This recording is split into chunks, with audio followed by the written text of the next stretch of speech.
If your business runs on 5 different apps, 12 browser tabs, and one spreadsheet that everyone's afraid to touch, it's probably time for Odoo. Odoo is an all-in-one business management software that connects every part of your business into one powerful, easy-to-use platform. So instead of wasting time switching between disconnected systems, your entire business works together in real time. Your team moves faster, your data stays accurate, and you can actually focus on growing your business. Let one unified system run your entire business. From the first opportunity to the final payment, everything works together in one place. Whether you're a small business or managing a large operation, Odoo gives you the flexible platform built to grow with you. Try it today for free at odoo.com. That's ODOO.com. Oh yeah, look at my life, hey now, yeah. Oh yeah, look at my life out here on the road. Oh yeah, look at my life, hey now, yeah. Oh yeah, look at my life out here on the road. Hey now. Hey now. How you doing, friends? It is Monday, the 27th of July. Welcome to this episode of Scott Box After 9. It is brought to you by thecaulkingstore.com. I'll be honest, I don't have a whole lot of audio to play for you today, so I thought on this episode, in between some of the clips that I want to get to, let's talk a little bit about common sense. There's a few different issues that are kind of lingering out there right now in the political sphere, and I want to weigh in on them. I want to give you my take on it, and that doesn't mean that I'm trying to change your mind. I am not trying to indoctrinate you in any way. In fact, right off the bat, let me declare, I have a bias. I am a conservative, and as a conservative, when I do this podcast, you're hearing things from the lens of a conservative. Now, in contrast, the mainstream media, they will never come out and say, I'm the reporter on the scene and I am a liberal. They'll never say it, even though a lot of them are. And you may have been able to detect that by watching some of the coverage that you see on the mainstream media news. Right now, it is a gross cycle, just absolutely gross. And I'm going to tell you why coming up. I also have some new polls. Federal polls. Let's see how Prime Minister Carney and Pierre Poilievre and Avi Lewis are doing. I'll get to that coming up. Before I do, I want to play a clip for you. It is an interview that was done this weekend on the CBC. It was Ian Hannah-Mansing interviewing Lisa Raitt. Lisa is an exceptional woman. She is my former member of parliament when she represented Milton, and she's the former deputy leader of the Conservative Party of Canada. Lisa is rapidly becoming known as the voice of reason, the voice of common sense. And during this interview with Ian, she was asked about Canada banning U.S. alcohol from our shelves. Listen to what Lisa has to say. This is about a minute and a half long. The provincial alcohol ban seemed to have become an irritant to many in the States. And so I'm in a province, British Columbia, where the Premier, as you know, said, I think a quote is, there's no chance in hell that BC is going to lift that ban on U.S. liquor on the provincial store shelves. How important do you think those alcohol bans are in terms of providing some leverage for Canada? I don't know if it's leverage. Let me put it that way. I don't think that the Americans are saying we're going to give you something in return for putting our liquor back on your shelves. I think it's more of an irritant to them that it's actually happening. And it's been going on for a while. This is nothing new. The Americans have been extremely upfront and clear and vocal. And here's where it became, I think, dangerous. It's when the Republicans and the Democrats found themselves on the same side of an issue, both of them complaining about not being able to access Canada, and that it was discriminatory that everybody else got to sell their liquor in Canada, but the United States were specifically told they couldn't. And that's the hook into this Section 338 tariff. Democrats in California are worried that they can't get California wines into 8 of the provinces here in the country. And at the same time, the stuff that you heard before about Kentucky bourbon still holds true. That's a complaint as well. But like I said, when you got both parties looking and going, what's going on up there, then you're going to end up with a situation where we have right now. As I said, I don't think telling them that we're going to allow you to sell liquor in Canada again is anything that levers anything out of the United States. I think it's an irritant that actually causes them to do the kinds of things that they're doing right now. Lisa Raitt speaking to Ian Hannah-Mansing on the CBC's Cross Country Checkup. I agree wholeheartedly with Lisa. In fact, I was talking about this last week. Taking the American booze off of the shelves here in Canada, while it may have felt good to some of the elbows up folks here in Canada, it didn't help. And it's not helping. And by the way, the Americans are slowly starting to develop an opinion of Canadians. And one of the things they hear a heck of a lot of down there is that Canada banned U.S. liquor from their shelves. They don't like it. Democrats and Republicans are starting to unite in a general dislike of how Canada is handling this trade dispute. This is something that we've got to talk about. Putting booze back on the shelves. I don't know if there's an off-ramp for BC and Ontario and Manitoba in particular, maybe Quebec. And the Atlantic provinces, I don't really know if they need an off-ramp. But something's got to happen here because it doesn't seem like the Americans are all that interested in working out anything with us while we've got their alcohol flat out banned. Keep in mind, they never banned our alcohol, but they are starting to tariff it now. That is probably not good news for Canada's alcohol exporters. What else is in the news? Over the weekend, the federal government announced they are not going to allow Doug Ford's plan to expand the Toronto Island Airport Billy Bishop. Doug Ford had announced he wanted to expand the runway, make it longer. He was going to have to fill in part of Lake Ontario and pave it over so that they could have a longer runway. And with a longer runway, that would allow bigger planes and bigger jets to land at the island airport. Right now, all it can accommodate is the prop planes. And those prop planes, by the way, go to a lot of destinations, not just within Canada, but they also reach Boston, New York, Washington, D.C., and further. So we've got some options there to fly out of downtown Toronto to some of the major destinations. But Doug Ford wanted jets to be able to land there. Mark Carney has said no. The announcement came down Friday night that the federal government is not going to allow the province to expand the runway. Here's my take on this one. This is all very, very political, my friends. Very political. Because after Mark Carney announced that the jets would not land at the island airport on Friday, yesterday he announced by-elections are coming up. By-elections, including one in Beaches, East York, Toronto. Well, in Toronto, that island airport issue is very, very divisive. If I'm not mistaken, if I'm reading the polls right, it seems like the majority of people in Toronto don't want this. The majority of the rest of the province doesn't care one way or the other, or they're actually in favor of it. And I would probably put myself in that category. I don't really care one way or the other. If it's needed, then I say do it. But right now, I haven't seen a compelling case for why this is needed. I think they said it was going to have some massive financial impact. Frankly, that doesn't make sense. And it's also going to take traffic away from Pearson Airport. Pearson Airport, I thought, was the major hub to access Toronto. And in some cases, you could land downtown at the island airport, but for the vast majority of travel, it's got to go through Pearson. I don't know why we were trying to compete with them and take some of the plane traffic out of there to put it on the waterfront. But again, I'm open to the idea. I just need to see a compelling case. I think in the end, if I have to foretell how this is going to go, here's my prediction. There will eventually be jets landing at the Toronto Island Airport. That runway expansion is going to happen. There's no way Mark Carney is going to throw Doug Ford to the wolves and say, no, conservative, us liberals, we like our waterfront the way it is. There's no way he's going to do that.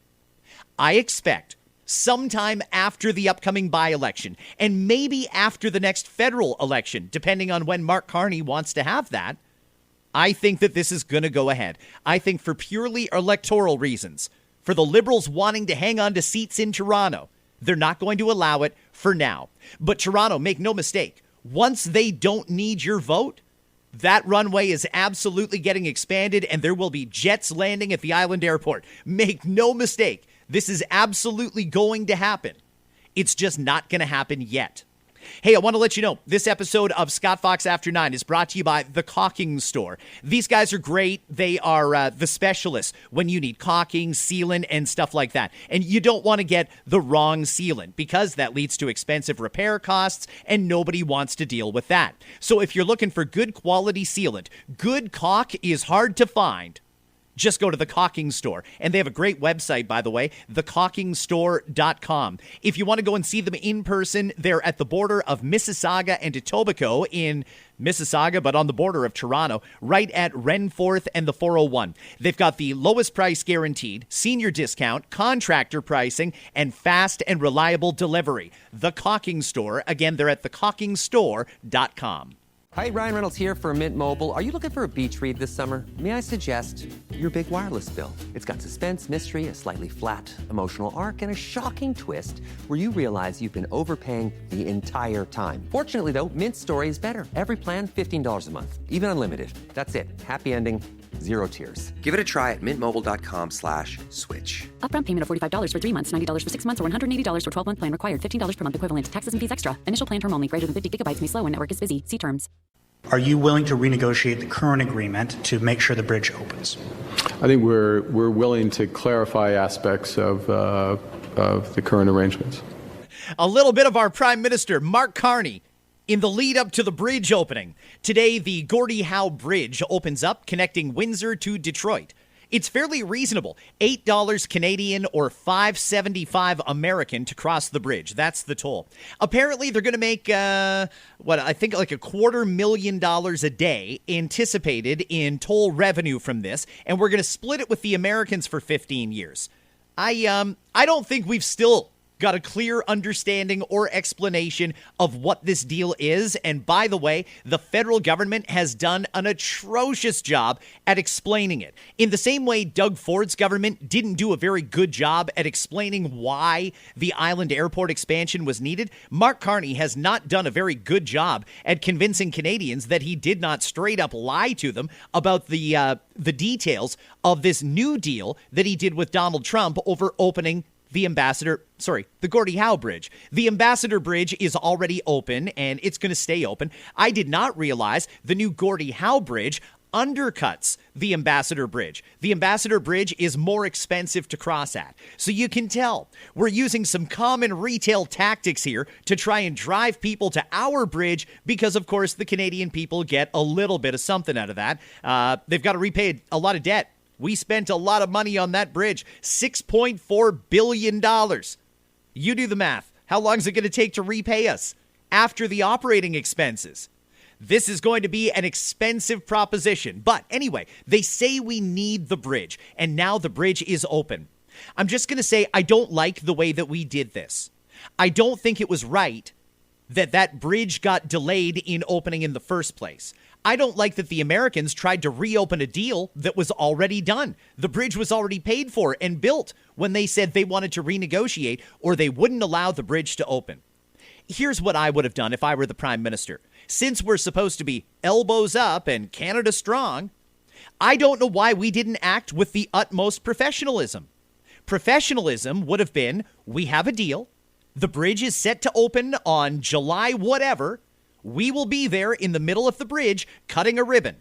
And if you guys don't want to open the bridge because you want to renegotiate, that's on you. But you're now blocking an international border, and that is wrong. We should have called their bluff. I don't know why we gave them any of the money in the first place. It doesn't make a lot of sense. Why did we do that? Well, anyway, the bridge is open, and if you're in Windsor, Ontario, and I do have quite a few listeners in southwestern Ontario. I didn't realize that until I went looking at some demo statistics the other day, and yeah, what's up, southwestern Ontario? Feel free to cross. It's cheaper to cross at the Gordie Howe Bridge than it is the Ambassador Bridge. Have yourself a great time. Bring your passport or your Nexus, and off you go. Now I want to play another clip for you. This one was brought to my attention over the weekend. I think we all assume that the people we have elected to government, some of them aren't actually the smartest of people. And I want to give you a great example. I want to play for you a member of the Legislative Assembly from New Brunswick. And unfortunately, I don't have his name. But you can tell by listening to this speech in the legislature that this MLA ran his comments through ChatGPT or through some sort of an AI and actually read the AI prompts. He didn't even proofread what AI gave him. He just printed it and took it with him to the legislature and read it verbatim.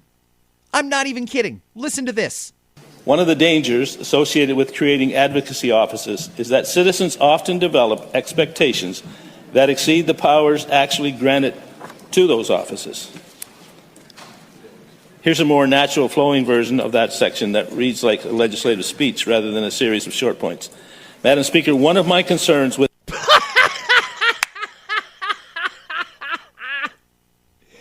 You idiot! What are you doing? This guy's getting paid a lot of money to be an MLA, and he ran it through AI and didn't even proofread it before he took it to the legislature. Let's hear that last part one more time. Here's a more natural flowing version of that section that reads like a legislative speech rather than a series of short points. Madam Speaker, one of my concerns with this legislation... And he doesn't even know he did it. My God, the state of politicians these days. This is crazy. Anyway, I'm going to move on. A few minutes ago, I was talking about the Toronto Island Airport expansion.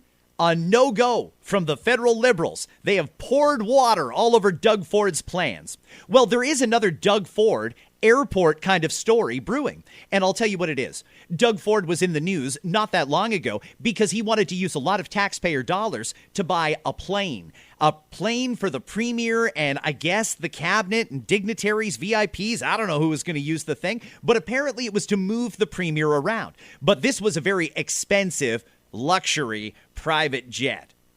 Doug Ford does have a plane available to him. The OPP are responsible for getting him from A to B safely, and there is a plane that they can use, and I don't think it's the nicest of planes. I certainly don't think it's the plane that Doug Ford bought and then returned when there was a massive backlash from the public. But today, there are numerous stories circulating, and I'm going to credit Colin DeMello from Global News. He seems to have the lead on this one, and he is pointing out a lot of flights that Doug Ford has been taking lately, and he's calling them short-haul flights. For example, Doug Ford took a flight from Toronto to London. I believe there was a flight from Toronto to Belleville or something like that. Listen, there's going to be this story in the news because, hey, it's pile-on time for the Ontario provincial government, and I'm not defending them in any way. In fact, I'm hoping that if you've been a long-time listener of this podcast, you won't hear what I'm about to say and think, oh, God, there's Scott defending Doug Ford. Because I treat Doug Ford issue by issue. He was absolutely right to get rid of the sticker fee. He was absolutely right to get rid of those speed enforcement cameras. Doug Ford hasn't done all bad things, but Doug Ford is caught up in a very negative cycle of news right now, and it doesn't seem like many people want to give him the time of day. And what seems to have been the catapult for this is the plane, the gravy plane, as some people called it. I want to point out, and I've done this before, but I want to say it again. We need to be able to get our leaders from one place to another in an efficient and safe way. Doug Ford walking into an airport and sitting in the departures area with everybody else is probably not creating a safe atmosphere. There's going to be a lot of people that are very interested in it. It also is not very private if he has some important business matters that he has to deal with on behalf of the province. There's a lot of examples of when Doug needs to go from Toronto to London, like these latest flight logs seem to suggest. I don't know why he would drive. It's at least 2 hours. On a bad day, it'll take him an hour just to get out of Toronto before that 2-hour drive to London. To me, this is an easy one. There needs to be a plane for the premier or available to the premier. Now, I've proposed what I thought was a common sense solution. Since the Canadian Armed Forces, the Air Force specifically, their job is to move around federal politicians and dignitaries. They would fly the Prime Minister. They would fly cabinet ministers when they have to go to various places. I don't understand why we don't just put the Air Force in charge of all of the provincial leaders as well. And if Doug Ford needs to go from Toronto to London, he can phone whoever in Belleville there at the Air Force and say, hey, I need a flight. And they're going to send a plane, probably a Challenger jet. It's going to pick him up in Toronto. It'll take him to London, bring him back, and it'll go back to its base. There's ways that we can do this that are cost effective and practical for what we have and the size of our country. This little piecemeal thing where some provinces have jets, other provinces have a bus and things like that, it's getting stupid. Just run it through one department and we can track and see who's doing things efficiently. We should be doing things totally efficiently. The number of flights that members of parliament and their staff take across Canada.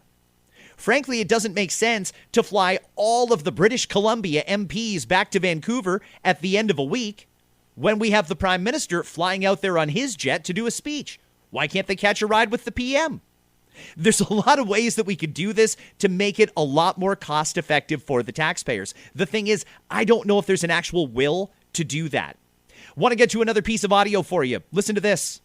The boss is right on this. Just like California has these crazy regulations with their forests that create forest fires all the time because they don't prune and cut and do what they need to do. Canada's got the same liberal problem there. And let's not forget, the same thing happened. I think it was last year or the year before. I mean, it was like... I think it was 2 years ago. I remember it. Like, yep. It was Felt like you were at a campfire. Worse than this time. But Canada, just so the American people understand, Canada is our neighbor, but on trade, they're one of the worst globally. They are not our friends on trade. That was a little bit of Peter Navarro, senior advisor to President Trump, talking on News Nation just the other day. He's putting a message out to the American people. What he said there had no target audience in Canada. At this point, the Americans don't really care if Canadians are upset by what they say and do because they're trying to win a midterm election. And by the way, those are now 100 days away in America. They're campaigning. If they can somehow galvanize the American people against the Canadian people, we're really screwed. That really minimizes our chances of getting a good deal.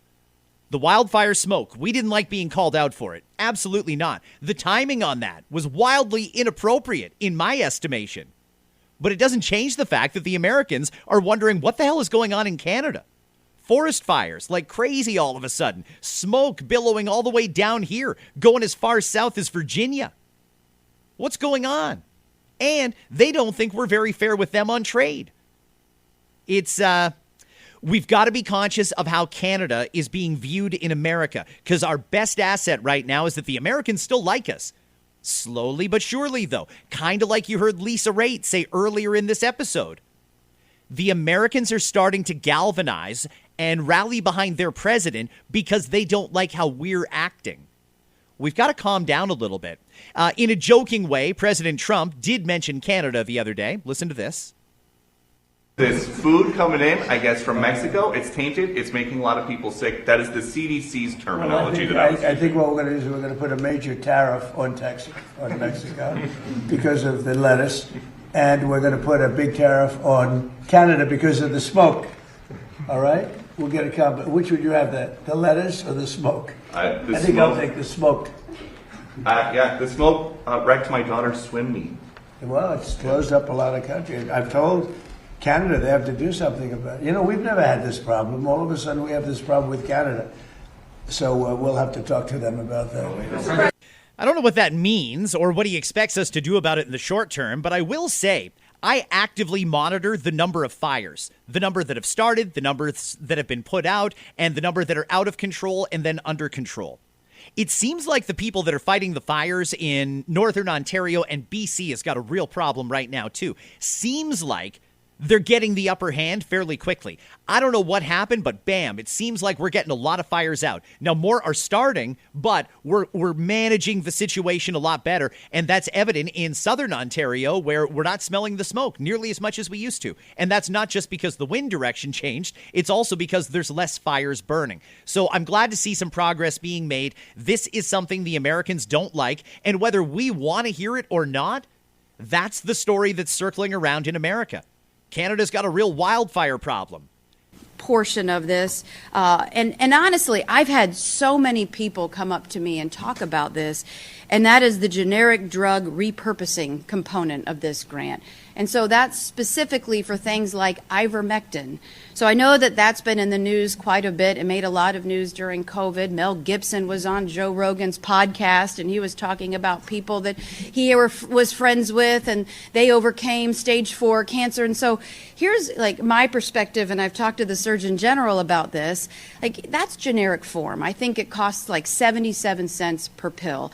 Is there any incentive on the part of some to want to research this when you're not guaranteed to have a big ROI, right? If you have a novel technology or a pharmaceutical and you have that monopoly and that competitive edge, well, then you're probably going to make a lot more money.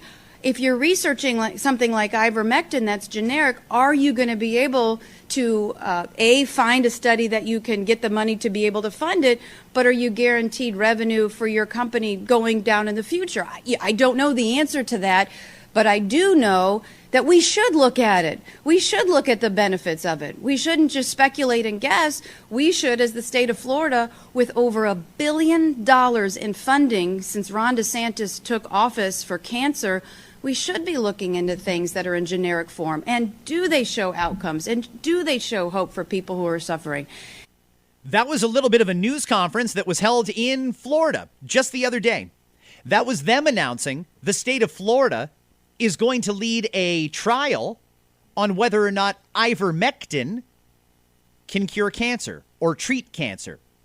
If you don't recall, quick history, ivermectin is a generic drug, and during COVID, some suggested ivermectin seems to clear this right up. Ivermectin seems to be a really effective thing. But the powers that be, now I'm going to speculate a little bit.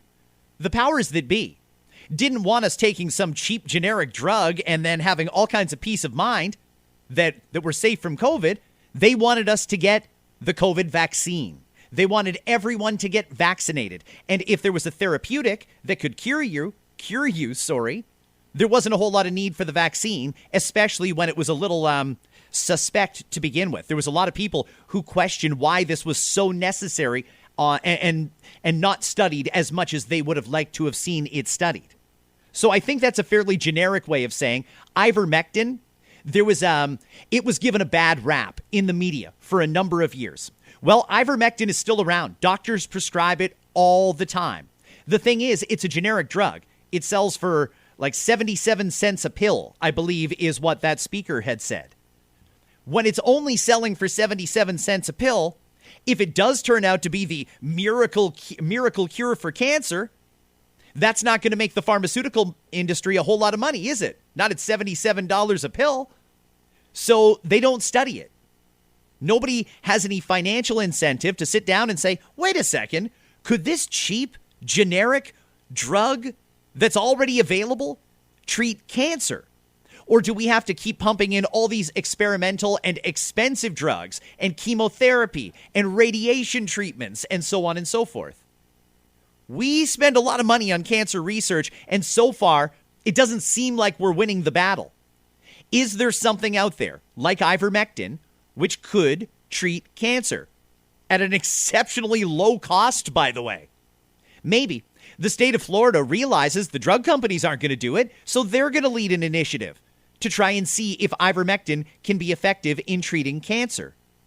This is incredible. I think this is big news. Now, it's not getting a lot of attention in the media, of course, but that's what's going on in Florida. And good luck to them and Godspeed to them, because I really hope they make a little bit of progress here.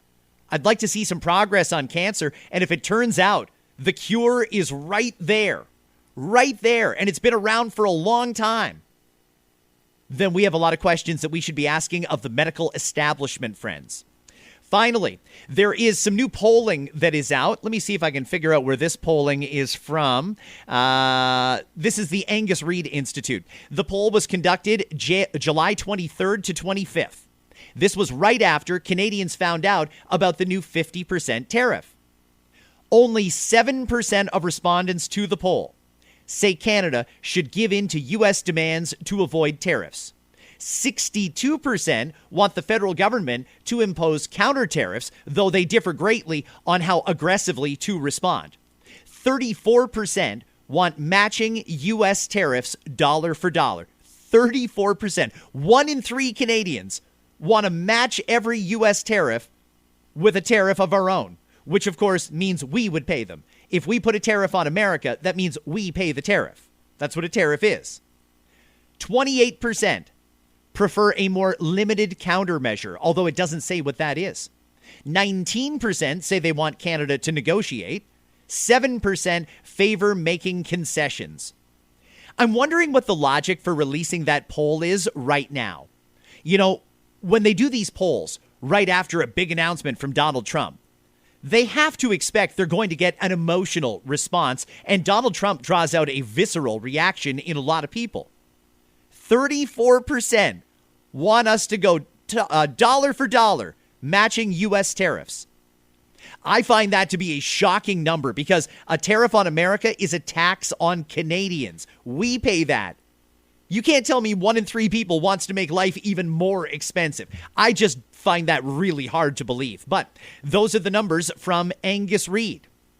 Public confidence in Prime Minister Carney's ability to secure a good deal has fallen. Only 43% now believe Carney can deliver a favorable outcome. It was 51% 3 months ago. Now only 43% think Mark Carney is the guy for the job. Half of Canadians say they are not confident in the government's negotiating position, divided between those who believe Carney's team is poorly equipped to handle Trump, 26%, and those who say the Trump administration is too unpredictable, 24%, to negotiate with reliably. Interesting. I think that's an emotional response. I'm not going to put a ton of stock into that. I'm not doubting Angus Reid's numbers, but I just doubt the timing of that poll. It was still fresh. People want to get it out and they want to vent after Donald Trump says or does something stupid, particularly when it's against Canadians. I just don't know that the cooler heads had really prevailed when that poll was done. Friends, it's going to be a busy week here on After 9. I've got lots of great stuff coming your way, including a silent date update. And I'm thinking tomorrow, maybe the next day, I'm going to announce my vacation schedule. I'm going to be taking some time off in August. So hang on for this week and you will be completely caught up. And then I'm intentionally taking a little break. And I'll tell you more about that this week on Scott Fox After 9. I'm going to leave you now with my buddy Pat James and the whole truth. Hey now.